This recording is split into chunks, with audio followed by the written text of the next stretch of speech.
سال 2026 شروع ہوا، مگر ذرا رکیے اور سوچئے کہ جو سال گزر چکا ہم نے اس میں کیا کمایا، اس میں کیا حاصل کیا، اور جو سال شروع ہوا ہے اس میں ہمارے پاس کیا لائحہ عمل ہے، ہم نے اس میں کیا کرنا ہے۔ تو گزرے ہوئے سال کا بھی حساب کیجئے کہ اگر تو گزرے ہوئے سال میں ہم نے حقوق، فرائض اور واجبات ادا کیے ہیں اور اس میں نیکیاں کمائی ہیں، اگر تو ہم نے خیر کمائی ہے تو پھر تو وہ سال ہمارے لیے مبارک گزرا۔ لیکن اگر ہم نے اس میں نمازیں نہیں پڑھ سکے، ہمارے فرائض ادا نہیں ہو پائے، اگر ہم نے اس 2025 کی زکوٰۃ ابھی تک نہیں دی، کچھ نمازیں، کچھ روزے ہمارے ذمہ قضا لازم ہیں اور کچھ حقوق لوگوں کے ہم نے دینے ہیں، کچھ قرضے ہمارے سر پر ہیں، تو پھر ذرا سوچئے، حساب کیجئے کہ ہمارا سال کہیں خسارے میں تو نہیں چلا گیا۔ جو سال 2025 گزر گیا کہیں ہم نے اس میں نقصان تو نہیں کما لیا کہ کہیں ہمارے ذمہ جو فرائض ہیں، جو واجبات ہیں، جو اللہ کے حقوق ہمارے ذمہ رہ گئے، جو لوگوں کے، بندوں کے حقوق ہمارے سروں پر ہیں،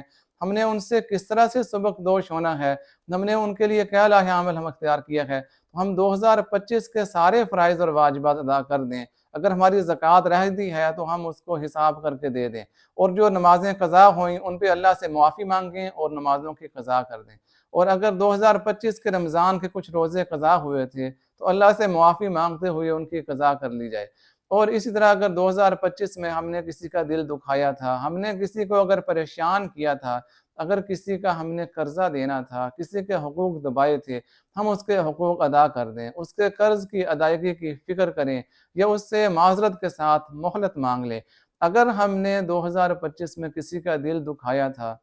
اگر کسی کو پریشان کیا تھا، کسی کو صدمہ دیا تھا، ہم اس سے معافی مانگ لیں اور اس کا ازالہ کر دیں، اس سے معذرت کر لیں۔ ہم 2025 کے سارے گناہوں سے آزاد ہو جائیں، سارے گناہ دھو دیں، اللہ سے توبہ اور استغفار کر لیں، ہم گزشتہ سال کے گناہوں کی اور غلطیوں کی تلافی کر دیں، تو پھر گزشتہ سال جو ہمارا گزرا، جو نقصان میں بھی گیا، وہ نقصان سارا نفع میں بدل جائے گا۔ اور اس طرح 2026 جو نیا سال شروع ہوا، اس میں ہم سوچیں اور ہم اس پہ غور کریں اور اپنی حکمت عملی مرتب کریں اور تہیہ کریں کہ ہم نے اس سال میں نفع کمانا ہے،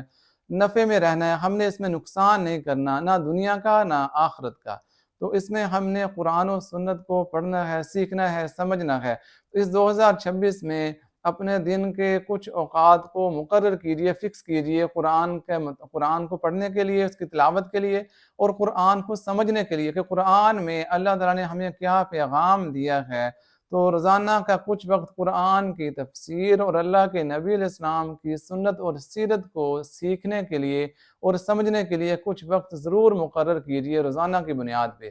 اور اسی طرح ہم تہیہ کریں کہ اس 2026 میں ہماری کوئی نماز قضا نہیں ہوگی، ہم زکوٰۃ ضرور بر وقت ادا کریں گے، ہم اس 2026 میں جو رمضان آئے گا اس کے روزے رکھیں گے، تراویح پڑھیں گے، اور اس 2026 میں ہم کسی کو تکلیف نہیں دیں گے، کسی کا نقصان نہیں کریں گے، کسی کی ہماری وجہ سے دل آزاری نہیں ہوگی، ہم کسی کا دل نہیں دکھائیں گے، ہم کسی کی غیبت اور چغلی نہیں کریں گے، ہم جھوٹ نہیں بولیں گے، ہم اپنے ماں باپ کو ان کو پریشان نہیں کریں گے، بلکہ ہم سچ کے ساتھ رہیں گے، ہم ماں باپ کی خدمت کریں گے، ہم دوسروں کے حقوق کا خیال رکھیں گے۔ اس 2026 میں ہم اللہ کے حقوق بھی مکمل ادا کریں گے، ہم بندوں کے حقوق بھی ادا کرنے کی بھرپور کوشش کریں گے، ہم 2026 میں پہلی باری غلطیاں نہیں دہرائیں گے، ہم 2026 کو قیمتی بنائیں گے، اس سال کو اللہ اور اس کے رسول کی منشا اور رضا کے مطابق گزارنے کی کوشش کریں گے، ہم اس میں سارے حقوق، سارے فرائض ادا کرنے کی کوشش کریں گے، اس میں ہم اللہ کی مخلوق کو فائدہ پہنچانے کی کوشش کریں گے، اس میں ہم قرآن و سنت کو سیکھیں گے، سمجھیں گے، اس پہ عمل کریں گے، اس میں ہم اپنے اہل و عیال کو بھرپور وقت دیں گے، ان کی اصلاح، ان کی تعلیم و تربیت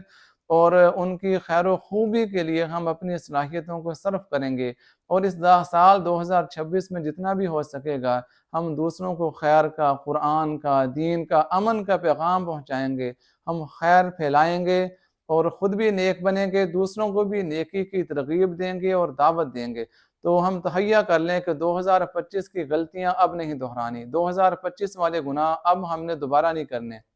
بلکہ 2025 کی جو غلطیاں ہیں، جو گناہ ہیں، ان پر بھی معافی مانگنی ہے، اللہ سے معافی مانگنی ہے، اللہ کے بندوں سے بھی معذرت چاہنی ہے، اور 2026 میں ہم نے اللہ کو بھی راضی کرنا ہے، اللہ کی مخلوق کی بھی خدمت کرنی ہے، ہم نے دوسروں کو نفع پہنچانا ہے، ہم نے اچھا انسان، اچھا مسلمان، اچھا شہری بننا ہے۔ تو ہم اپنے وقت کا، گزرے ہوئے وقت کا بھی حساب کریں، آنے والے وقت کے لیے بھی ہم شمار کریں اور اس کا بھی حساب رکھیں کہ ہم نے وقت کو کس طرح سے قیمتی بنانا ہے، ورنہ اس طرح کیلنڈر بدلتے جائیں گے، سال ایک کے بعد دوسرا آتا جائے گا، لیکن کہیں یہ نہ ہو کہ ہمارے اعمال نامے میں گناہ اور سیاہی بھرتی جائے اور ہم نیکیوں سے کہیں محروم نہ رہ جائیں۔ ہم اپنے گزرے ہوئے سال کا حساب کر لیں اور جو سال شروع ہوا ہے اس کے لیے ہم اللہ سے خیر مانگیں اور اس کے لیے خیر کی اور فلاح و بہبود کی کوشش کریں، اس کو وقت کو قیمتی بنانے کی کوشش کریں۔